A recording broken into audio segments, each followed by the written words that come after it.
اور بہت سخت ٹویٹ ہے پاکستان کے خلاف کہ پاکستان پر ریسٹرکشنز لگائے عالمی برادری اور یہ اور انہوں نے نہتے مظاہرین پر فائرنگ کی ہے.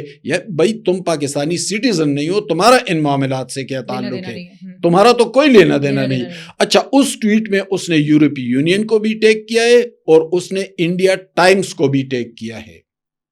تو اس سے آپ اندازہ لگا لے کہ پاکستان کے خلاف معاملات کس نہج پر چل رہی ہیں. اور معاملہ اور وجہ صرف اور صرف عمران خان کی ذات ہے. میرے معلومات کے مطابق جمائمہ خان, لگتا ہے کہ اس سب کے پریشر میں آ کے عمران خان کو ریلیز مل جائے گا؟ کوئی نہیں ملے گا. اچھا, کوئی ڈکٹیشن نہیں مانی جائے گی. ٹھیک ہے, کسی دھمکی میں نہیں آیا جائے گا. یہ جو میں آپ کو خبر دے رہا ہوں پوری ذمہ داری کے ساتھ, پاکستان نے فیصلہ کر لیا ہے اور فیصلہ یہ ہے کہ جو ہمارے مشترکہ مفادات ہیں یا ہمارے ڈپلومیٹک تعلقات ہیں اس کے مطابق تو ہم آگے چلیں گے. پہلے بھی چلتے رہے, اب بھی چلیں گے, اس کے پابندی بھی کریں گے جو معاہدے ہیں. لیکن اگر ہمارے اندرونی معاملات میں مداخلت کی کوشش کی گئی تو ہم اس کو ہرگز نہیں مانیں گے. اور اس کے حوالے سے پاکستان سخت رویہ اپنائے گا آنے والے چند دنوں. اور اس کی وجہ سے پھر تو تعلقات خراب بھی ہو سکتے ہیں. تعلقات خراب اس لیے نہیں ہوں گے کہ ایک تو پاکستان اور امریکہ کے کوئی اس وقت وہ پوزیشن نہیں ہے, یعنی مشترکہ مفادات بہت کم ہیں. امریکہ کا انٹرسٹ بھی اس خطے سے ختم ہو چکا ہے. افغانستان میں ان کی موجودگی بھی نہیں ہے. طالبان حکومت تو جیسے بھی ہے اعتراض کے باوجود, تحفظات کے باوجود وہ چلا رہی ہے.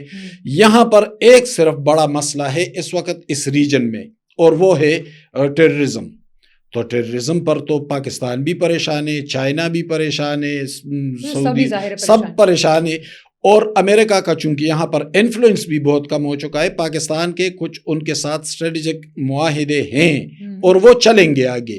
باقی کون سا ہے؟ آئی ایم ایف کا پریشر آئے گا معاشی طور پر پاکستان کو, لیکن یہ آئی ایم ایف کا پریشر اس وقت بھی آیا تھا جب پاکستان نے ایٹمی دھماکے کیے تھے اور پاکستان سروائیو کر گیا تھا.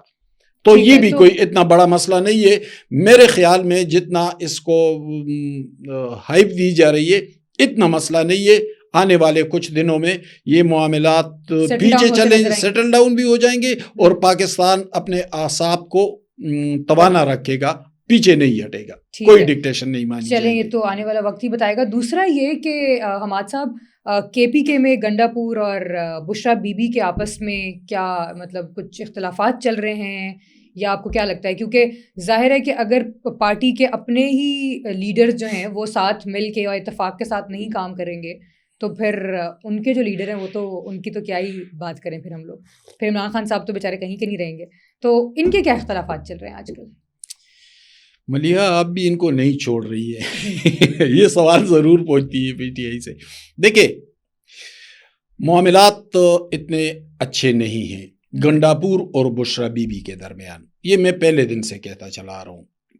اب گنڈاپور نے مشال یوسفزئی کو بھی بحیثیت معاون خصوصی برطرف کر دیا. 2 مرتبہ برطرف ہوئی, 2 مرتبہ بحال ہوئی, 2 مرتبہ برطرف ہوئی. اب ان کی جو برطرفی ہے چلو ہم اس کو چھوڑ دیتے ہیں. ابھی گنڈاپور کچھ جو نوجوان لیڈرشپ ہے ان کو بہت موقع دے رہے ہیں. اس میں کرک کے شاہد خٹک ان کو مشیر بنا لیا, سہیل افریدی جو یوتھ کے صدر تھے ان کو بھی مشیر بنا لیا ہے, شفقت ایاز ہیں ملاکنڈ سے ان کو بھی موقع دے رہے ہیں, ان کو بھی قریب لے کے آئے ہیں. لیکن جو پارٹی کی سینئر لیڈرشپ ہے جس میں سابق اسپیکر مشتاق غنی ہیں, جس میں سابق وزیر عارف احمد زئی ہیں, ان لوگوں کو انہوں نے بہت پیچھے دھکیلا. اب اس کو دو اینگل سے دیکھ سکتے ہیں. ایک یہ کہ یوتھ کی عمران خان کے ساتھ دیوانگی بھی ہے, وہ تو ہمیشہ سے ہے, لیکن میں اس کو اس تناظر میں نہیں دیکھ رہا. یہ یوتھ جو ہے یہ زیادہ تر جو ہے یہ گنڈاپور کے زیر اثر ہے. اور میں آپ کو ایک مثال دوں, 80s میں پیپلز پارٹی بہت بڑی جماعت تھی, اور آفتاب شیرپاؤ خیبر پختونخوا میں بہت اہم لیڈر بھی تھے. آفتاب شیرپاؤ ظاہر ہے کہ وہاں پر جو لوگ آگے آئے تو آفتاب شیرپاؤ کے قریبی لوگ تھے. بعد میں آفتاب شیرپاؤ پیپلز پارٹی سے الگ ہوئے تو وہ لوگ جن کو پارٹی میں وہ آگے لے کر آئے تھے وہ سب کے ساتھ ان کے ساتھ چلے گئے. اور پھر آفتاب شیرپاؤ صاحب ایک چھوٹی سی جماعت کے باوجود بھی 10-15 سیٹیں جیتتے رہے اور کابینہ میں بھی ان کا بیٹا سکندر شیرپاؤ بھی رہے اور بھی عالمزیب خان چارسدے سے ان کے کابینہ میں بھی رہے. تو ان کا اثر صوبائی حکومت پر یہ تو پھر 2014 میں پی ٹی آئی کا فلڈ آیا تو اس میں تو پھر تگڑی سیاسی جماعتیں بھی بہ گئی, شیرپاؤ صاحب کی پارٹی بھی گئی. تو انہوں نے اپنا سٹرکچر بنا لیا تھا, اپنے لوگوں کو آگے لایا تھا اور پھر الگ بھی ہوئے تھے. مجھے لگتا ہے کہ تاریخ پھر اپنے آپ کو دوہرا رہی ہے اور گنڈاپور صاحب نوجوان طبقے کو جو ان کے زیر اثر ہے, ورنہ نوجوان تو مشال یوسفزئی بھی ہے لیکن وہ تو ان کے زیر اثر نہیں ہے, تو جو ان کے زیر اثر ہیں ان کو وہ آگے لا رہے ہیں. حال ہی میں انہوں نے پشاور ریجن میں پی ٹی آئی کے ایم این ایس کو بھی 15 کروڑ روپے دیے اور ایم پی ایس کو یہ ڈیولپمنٹ فنڈ ہے.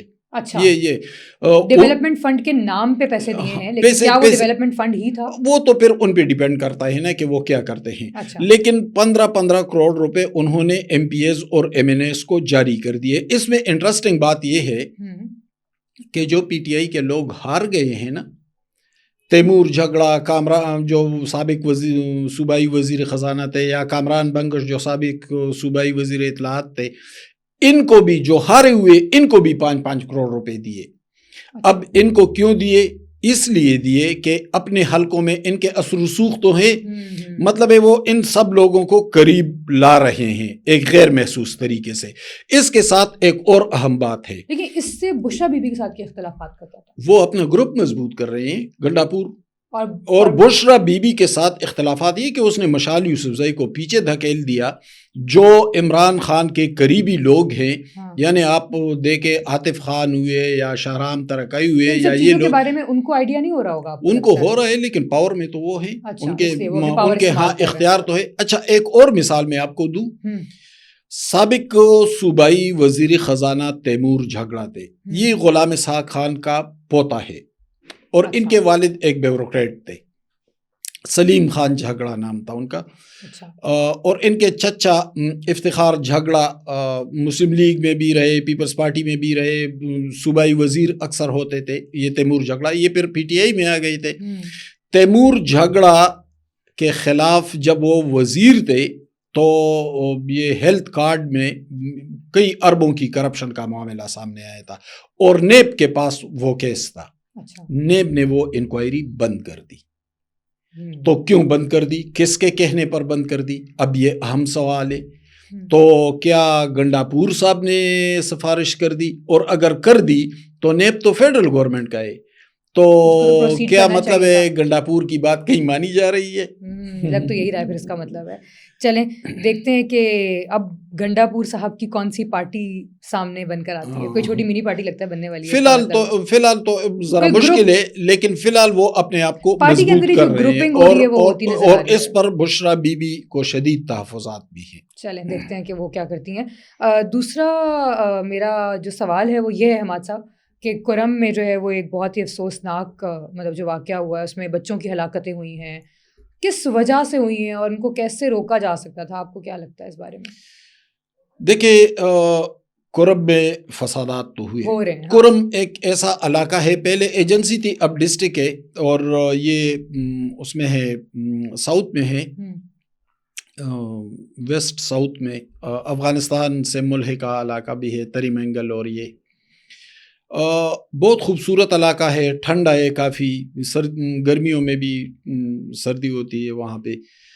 لیکن یہاں پہ اہل سنت اور اہل تشیع دونوں بڑی تعداد میں ہیں, یعنی اہل تشیع کی اچھی خاصی تعداد ہے, خصوصاً پارا چنار جو ہیڈ کوارٹر ہے وہاں پہ وہ فرقہ وارانہ فسادات ہوئے تھے, نظر آتے رہتے ہیں. یہ فسادات ویسے 1938 سے چلے آ رہے ہیں. بنیادی طور پر یہ زمین کا تنازع تھا جس نے بعد میں فرقہ وارانہ رنگ اختیار کیا.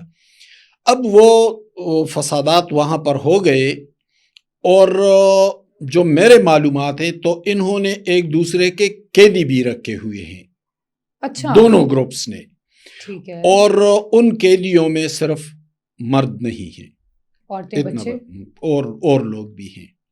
اچھا، اب صوبائی حکومت کی ذمہ داری تھی کہ وہ جرگہ تشکیل دیتے، فوری طور پر کارروائیاں کرتے، سول ایڈمنسٹریشن کو ساتھ لیتے، سیکورٹی فورسز کے ساتھ کوارڈینیشن بڑھاتے۔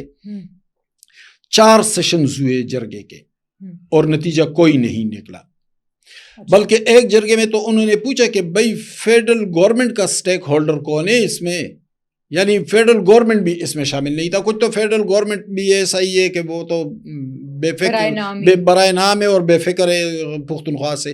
اچھا، فیڈرل گورنمنٹ کی کوئی نمائندگی بھی نہیں تھی، معاملات آگے نہیں بڑھے تو وہ جو ٹینشن آئی ہوئی تھی اور وہاں پہ جو صورتحال بہتر تھی نہیں سیکورٹی حوالے سے، تو وہاں پہ ٹرانسپورٹیشن اور یہ سارا سلسلہ جو ہے کمیونیکیشن وہ رک گیا تھا۔ جب وہ رک گیا تو پھر وہاں پہ چونکہ وہاں سردی بہت زیادہ ہوتی ہے، مائنس میں چلا جاتا ہے، اور وہاں پہ جو ڈیرا پاڑا چنار ڈسٹرکٹ ہیڈ کوارٹر ہسپتال کے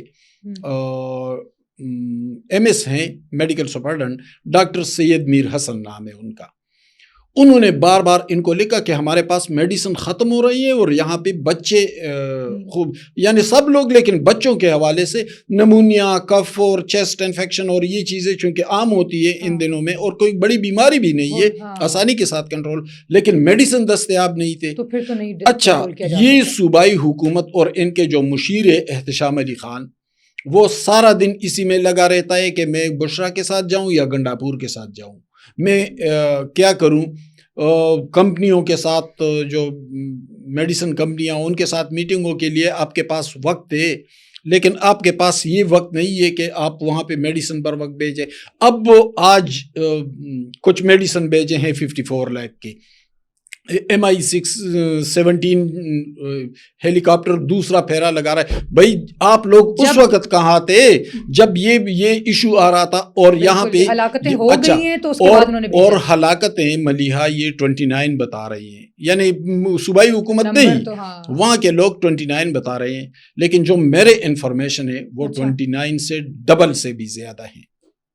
ٹھیک ہے، ذرا تو مطلب ابھی، لیکن یہ ہے کہ اب بھیج دیا گیا ہے تو شاید ہو سکتا ہے کہ اب چیزوں کو تھوڑا کنٹرول کیا جا سکے۔ ایڈی نے بھی کام شروع کیا، پاک فوج نے بھی کام شروع کیا ہے، مطلب اب تو کام چل پڑا ہے، لیکن ذمہ داری تو یہ صوبائی حکومت کی تھی، ہیلتھ تو انہی کا محکمہ ہے نا، وہ تو اس میں تو کوئی اور نہیں۔ بھائی آپ سے کیوں نہیں سنبھالا گیا؟ آپ کو احتجاجوں سے، دھرنوں سے، دھمکیوں سے فرصت نہیں ملتی، احتجاجوں سے فرصت نہیں ملتی، تو آپ نے ان 12 لاشوں کا تعزیتی جلسہ کیا، جو 12 لاشیں دکھائی نہیں دیتی، وہ سینکڑوں لاشیں، آپ نے 12 کا نہیں، آپ نے سینکڑوں لاشوں کا، وہ سینکڑوں لاشیں جو دکھائی نہیں دیتی ان کا تعزیتی جلسہ کیا، تو پھر اس 60-70 بچوں کا تعزیتی جلسہ کب کر رہے ہیں؟ بالکل ٹھیک ہے آپ نے، بہت شکریہ حماد صاحب آپ کے وقت کا۔